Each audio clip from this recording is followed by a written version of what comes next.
तुमको आज मनाए दुर्गे, तुमको आज मनाए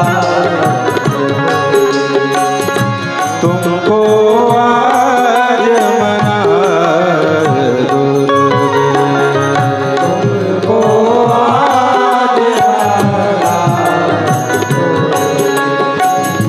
तुमको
सब मिल तेरे गुण गाए, हम सब मिल तेरे गुण गाए, हम सब मिल तेरे गुण गाए, हम सब मिल तेरे गुण गाए, चरणों में शीश झुकाए।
भवानी दो ऐसा वरदान भवानी, दो ऐसा वरदान भवानी दो ऐसा वरदान भवानी, मधुर करो सबकी मुखवाणी मधुर करो सबकी मुखवाणी, मधुर करो सबकी मुखवाणी मधुर करो सबकी मुखवाणी, रुचि रुचि भोग लगाए दुर्गे रुचि रुचि भोग लगाए दुर्गे,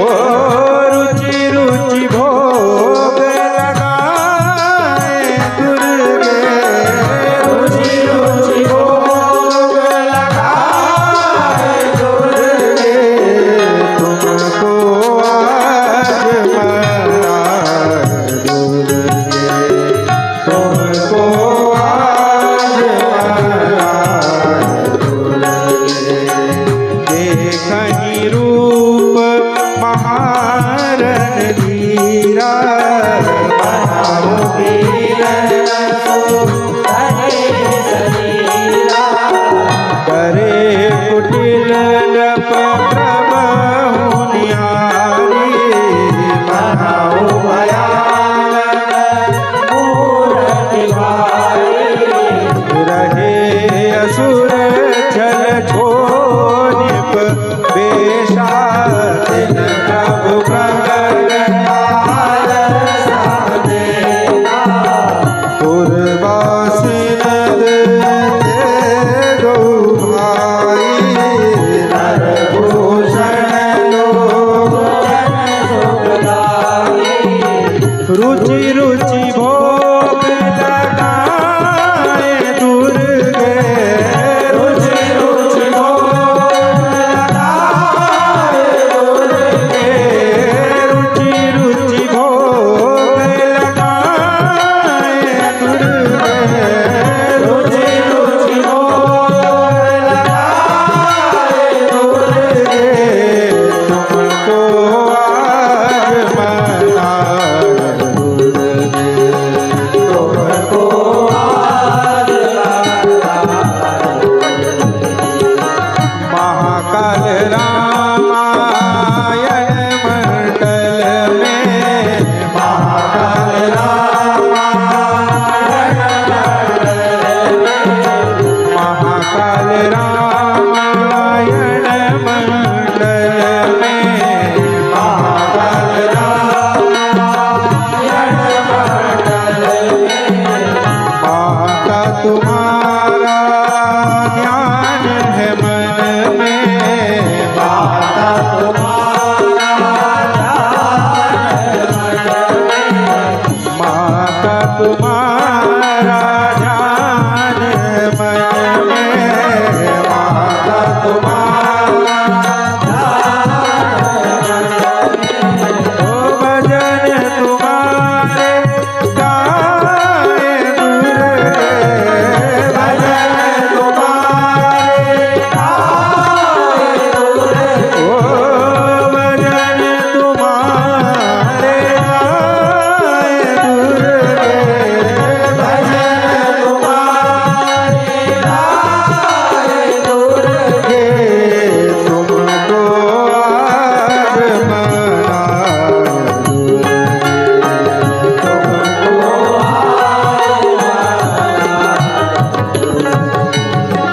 नारी मिलो कहीं हर्षिय रामा निज निज दुनिया रूप सिया रामा, जनु सोहत सिंगार रामा मूरति परम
आदरणीय बंधुवर बहुत ही सुंदर संपुट आप सभी के समक्ष प्रस्तुत किया गया।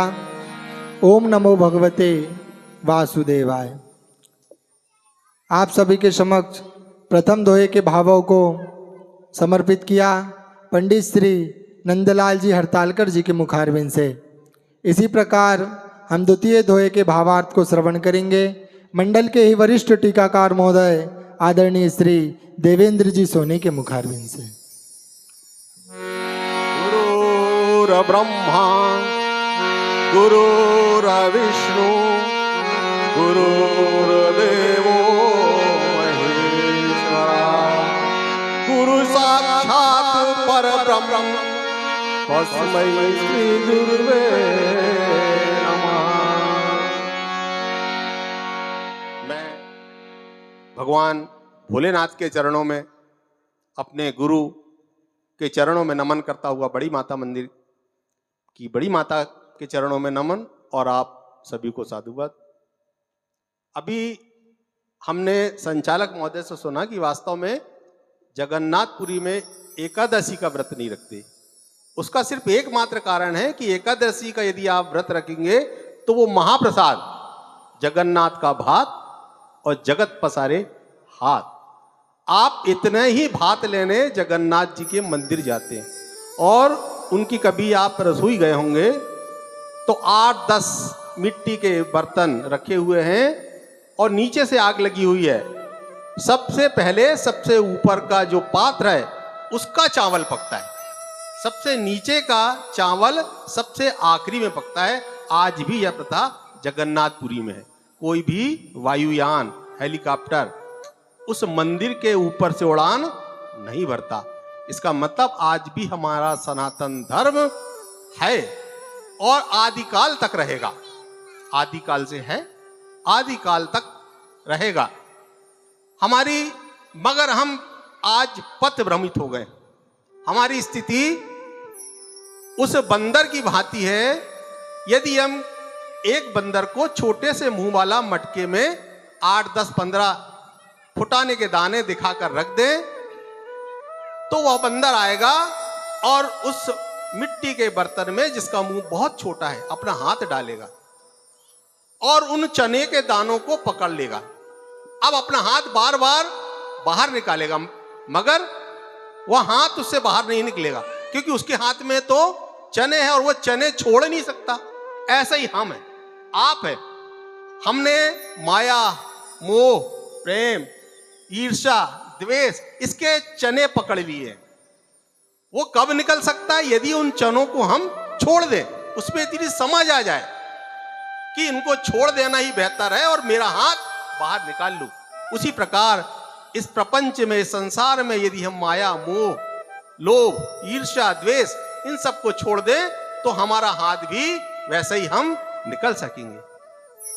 देखिए, बिना भगवान के भजन के हमें कुछ भी नहीं। एक घड़ी आधी घड़ी, जैसे अभी हमारे गुरुजी ने कहा कि जो हमारी मातृशक्ति मिली बैठी हुई है वे बड़े भाग्यशाली हैं। हम सब भाग्यशाली हैं क्योंकि हमें आज एक घड़ी और एक घड़ी में से भी आधी घड़ी भगवान राम के वृतांत को, उनके वर्णन को सुनने का मौका कान में मिला है।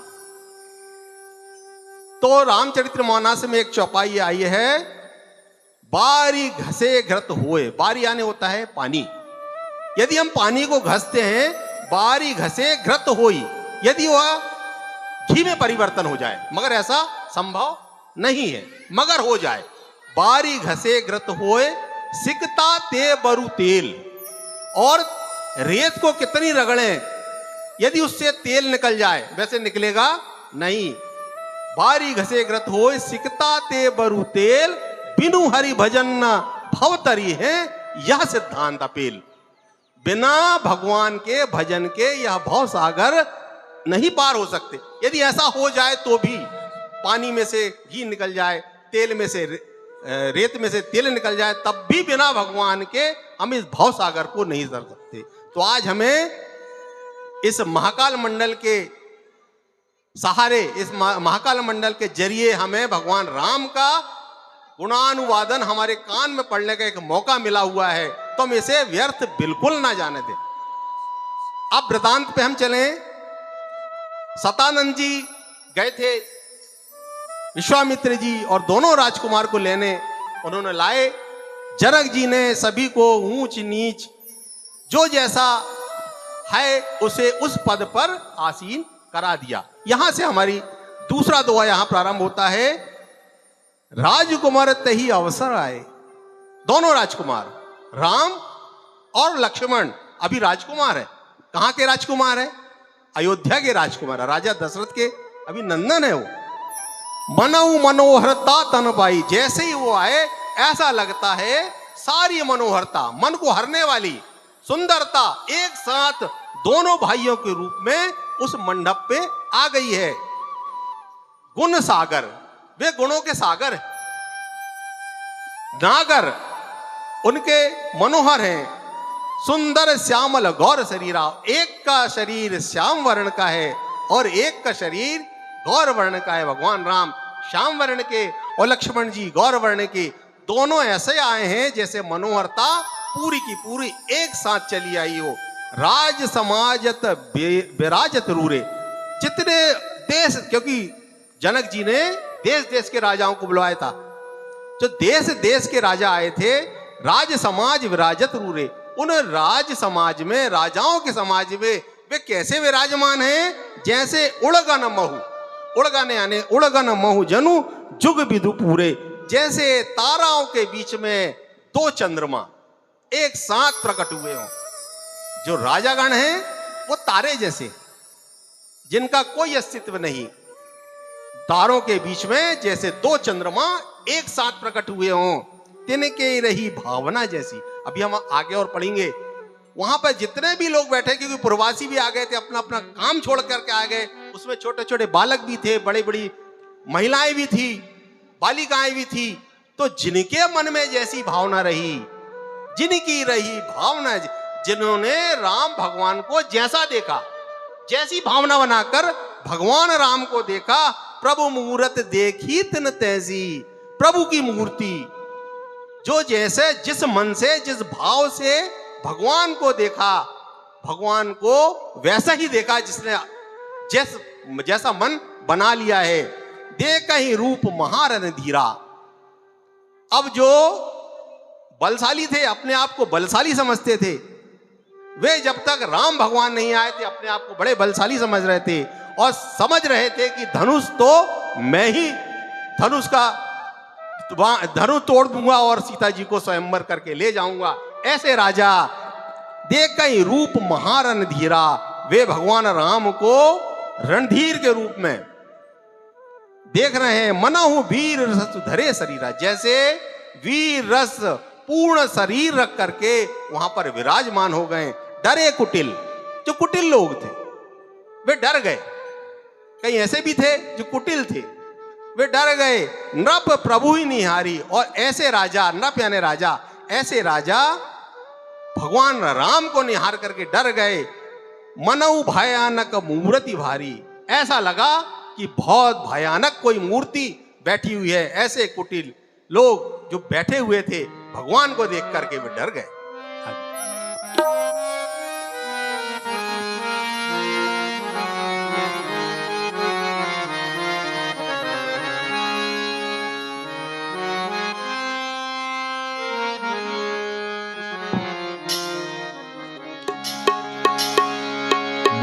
सारे मापनी सा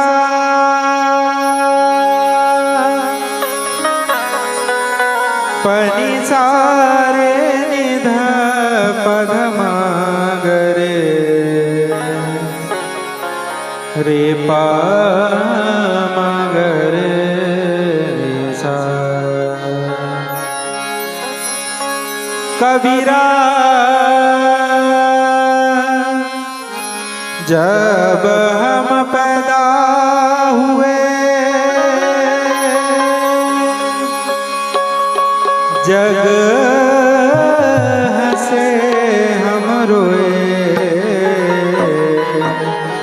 ऐसी करनी कर चलो हम हंसे जग रोए।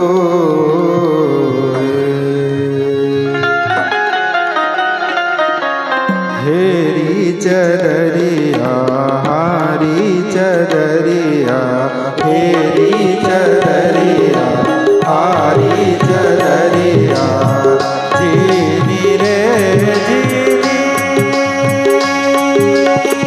जीनी रे जीनी, हे राम नाम रस बीनी चदरिया, जीनी रे जीनी, हे राम नाम रस बीनी चदरिया, जीनी रे जीनी, हे राम नाम रस बीनी चदरिया,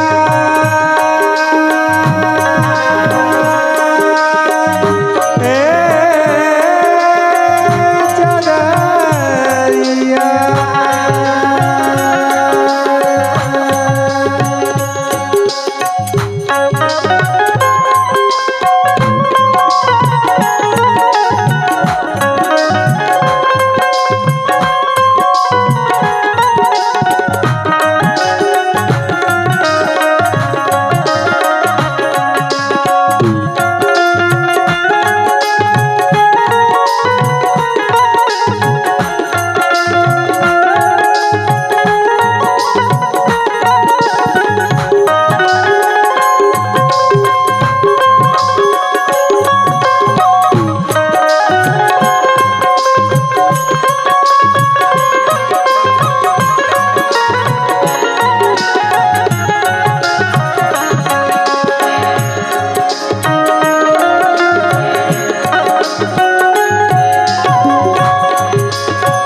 ध्रुव प्रहलाद सुदामन ओढ़े, सुखदेव ने निर्मल कीने।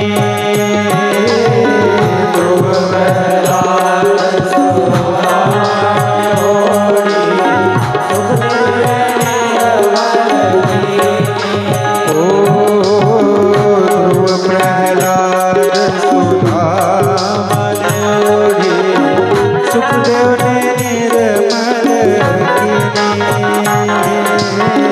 ध्रुव प्रहलाद सुदामन ओढ़े, सुखदेव ने निर्मल कीने। ओ दास कबीर ने ऐसी ओढ़ी, दास कबीर ने ऐसी ओढ़ी, दास कबीर ने ऐसी ओढ़ी, जो की त्यों धरी चदरिया, जीनी रे जीनी, हे राम नाम रस बीनी चदरिया,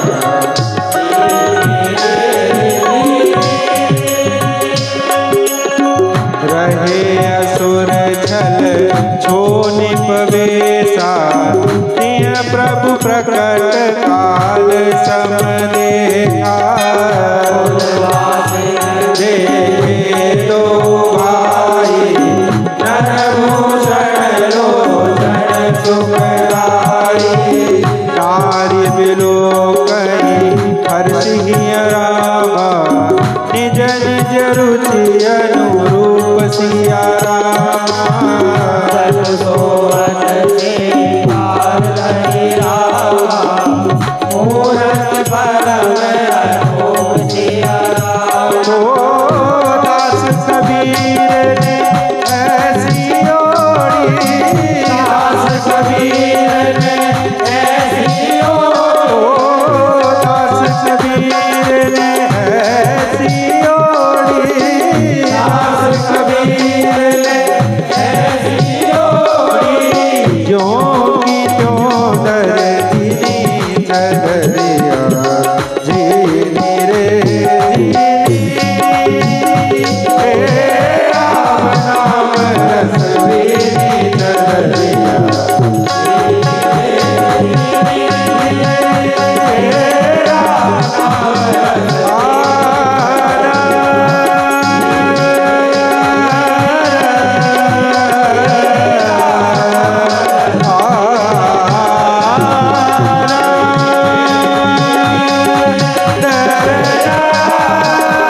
झीनी रे झीनी।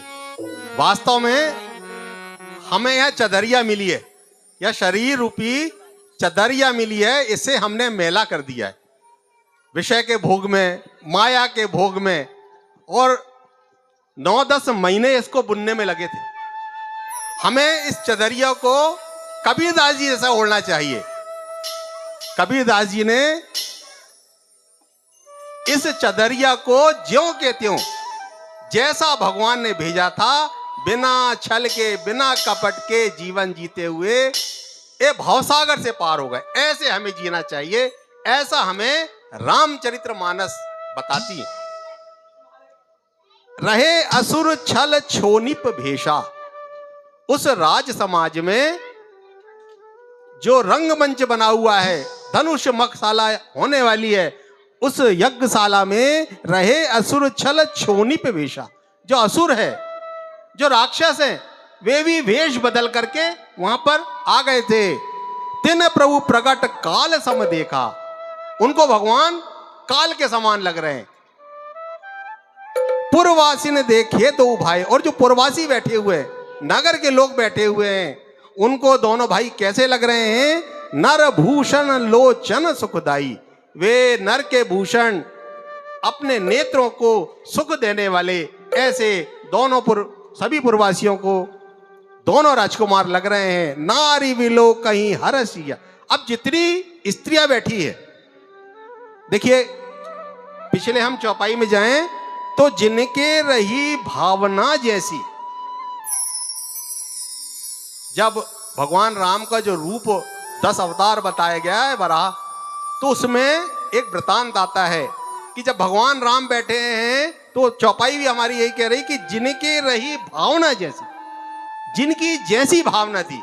तो कई स्त्रियां हैं, यहाँ पे दोहा देखे, नारी विलो कई हरसिया निज निज रुचि अनुरूप, वे अपनी अपनी रुचि के अनुसार भगवान को देख रही हैं। जनु सोहत श्रृंगार धरी, जैसे श्रृंगार रस पूरे श्रृंगार करके वहां पर शोभायमान हो रहा है। तब राम भगवान ने सबके मन की गति को जान लिया और सबको वरदान दिया कि मैं यहां पर राम के रूप में आया हूं। जब मैं द्वापर में कृष्ण के रूप में आऊंगा, तब मैं तुम्हारी जितनी तुम्हारे मन में, क्योंकि जिनके रही भावना जैसी, जैसी जैसी भावना से तुमने मुझे देखा है, मैं जब कृष्ण के रूप में आऊंगा तब तुम्हारी सारी मनोकामनाओं को पूर्ण करूंगा। ऐसा जनु सोहत श्रृंगार धरी मूर्ति परम अनूप, और जिस प्रकार की श्रृंगार रस एक पूरा श्रृंगार करके उस मूर्ति के रूप में बैठी है, ऐसे भगवान श्री राम अपने सभी की मन की इच्छाओं की पूर्ति करते हैं। आज हम मन से, दिल से, अंतःकरण से ऐसा भगवान से विनती करें कि हमारी सबकी मन की जो कामना है उसे भी भगवान पूर्ण करे। आज आयोजक मंडल के मन की भी पूरी जो भी कामना हो वो भी पूर्ण करें। इस प्रकार आज का हमारा ये दूसरा दोहा यहाँ विराम लेता है।